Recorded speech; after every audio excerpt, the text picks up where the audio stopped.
Chcela som vám ešte nahrať Real Talk, kým pôjdem teda do nemocnice.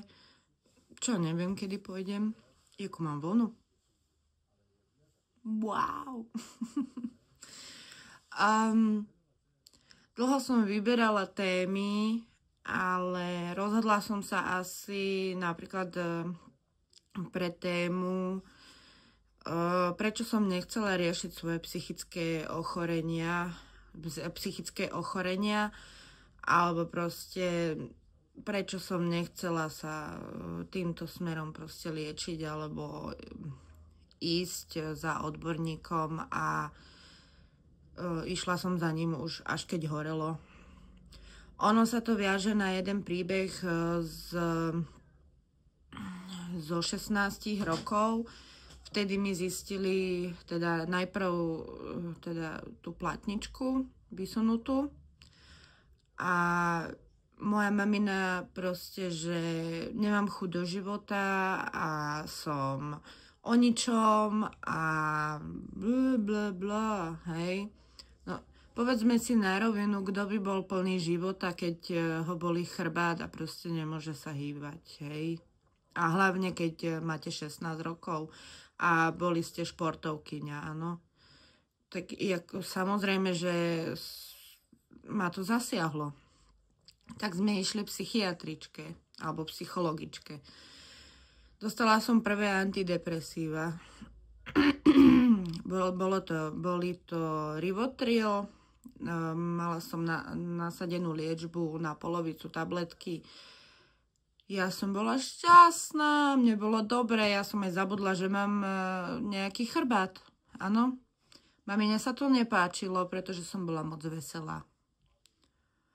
Takže znova, dobre, že teda nechcera dobere, teda tie tabletky a teda nemusíte nás navštevovať. Dobre.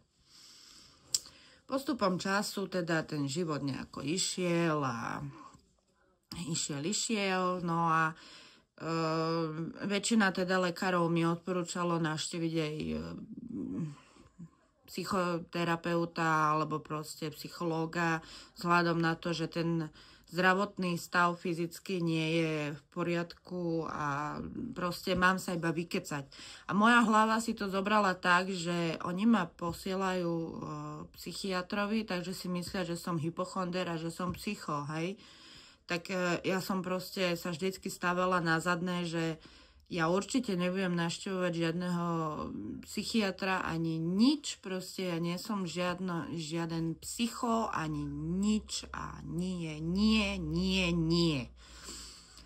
No, lenže potom, jak som pracovala v pekárni a stále som robila nočné smeny a fakt sa to už nedalo vydržať, moja lekárka obvodná mi teda povedala, že bohužiaľ ona mi nemôže predpisovať lieky na spanie, ona mi môže predpísať iba také light, také o ničom. Nemohla som spávať kvôli tým nočným. Stále som proste, ja som došla o 4:00 domov a ja som do 7:00 pozrela do steny a vlastne okolo 9:00 som sa zobudila, že som vyspaná. A pritom som nebola. Nebola som schopná fungovať. Takže som si musela nájsť psychiatra. Obávala som sa celkom toho vyšetrenia, neviem. Nevedela som, čo mám čakať, áno. Ale ako sa hovorí, sestrička je prvý dojem. Sestrička veľmi milá, zlatá, proste tá hneď prvá otázka. Zlatinko, ty čo tu robíš? Vyzeráš v poriadku? No, asi nie. Asi sem patrí. No, tak najprv som bola taká utiahnutá. Sedela som tam v tom kresle, ale pani doktorka veľmi, akože veľmi milá. Už ju navštevujem a teda som v liečbe nejaký ten rok. 2 možno. Čas letí.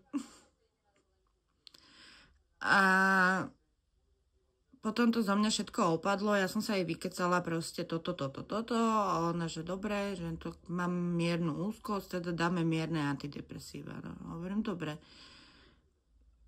cítila som sa fajn, všetko v poriadku a vždy za každým sa ma spýta, že či mi to teda vyhovuje, alebo zmeníme liečbu. Hanbila som sa, ale potom som sa prestala hanbiť a vyšla som proste... Tí, ktorí ma poznajú, dobre vedia, že ja nemám problém o čomkoľvek písať a proste o čomkoľvek hovoriť. Proste celé toto som napísala proste, že som na antidepresívach. A čo? Nie je to hanba. Vyhľadala som odborníka proste, pretože som to očividne potrebovala. A hlavne k tomu sa ešte viaže jeden príbeh, o ktorom som písala, kedy som chcela, ani neviem, či to môžem hovoriť tak, vzhľadom na to, či ma nezablokujú toto video, ale kľudne si ho môžete prečítať, ja aj priložím link.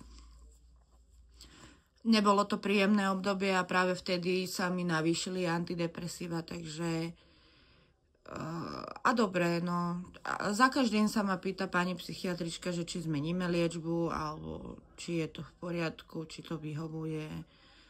A ja jej vždycky poviem, že áno, prosím, ignorujte túto škvrnu, lebo ja som proste aj toto, áno. Ja som špinďúra proste. Ale nie. To som prikladala do krbu a toto, neviem, nejde to vyprať. Takže takto som ja dopadla s mojím psychozdravím. Proste nie je to hanba zajsť za odborníkom, pokiaľ sa necítiš dlhodobo dobre. Určite sa netreba za to hanbiť. Ten človek ťa nebude súdiť. Ja som bola aj zastanca toho, že proste je to neznámy človek, prečo by som mu ja mala hovoriť o svojich problémoch. Alebo teda, čo ma trápi, ale prečo nie? Vypočuje vás, poradí vám po prípade a prečo nie? Proste ja mám 3-mesačnú kontrolu, mávala som 2-mesačnú, myslím, zo začiatku, teraz už mám 3-mesačnú, keďže nie som vážny prípad. A no, tak mám miernu úzkosť. Každý druhý máme miernu úzkosť, aj keď nie sme teda vedení v psychiatrickej ambulancii, alebo nemáme teda to zavedené, proste úzkosť je, panické záchvaty, všetko, proste ešte k tomu aj tetania. Dokonca som bola 2-krát vyhoretá z práce, syndrom vyhorenia, takisto podľa mňa zažil každý z nás, proste keď idete do vyčerpania a idete. Boli 2 mesiace, som bola na PN-ke a ja som nemohla spať. Ja som ležala a ležala. Ja som nemohla spať. 3 noci som nevedela spať a ja som iba čumela do stropu. Po prípade som sa pretáčala, hej, na posteli. Jak oné kurča. Pečené. A dostala som sa z toho, použila som CBD olej, ten mi celkom pomohol na nervový systém. Magnésko, veľmi veľa magnéska a kreslila som si.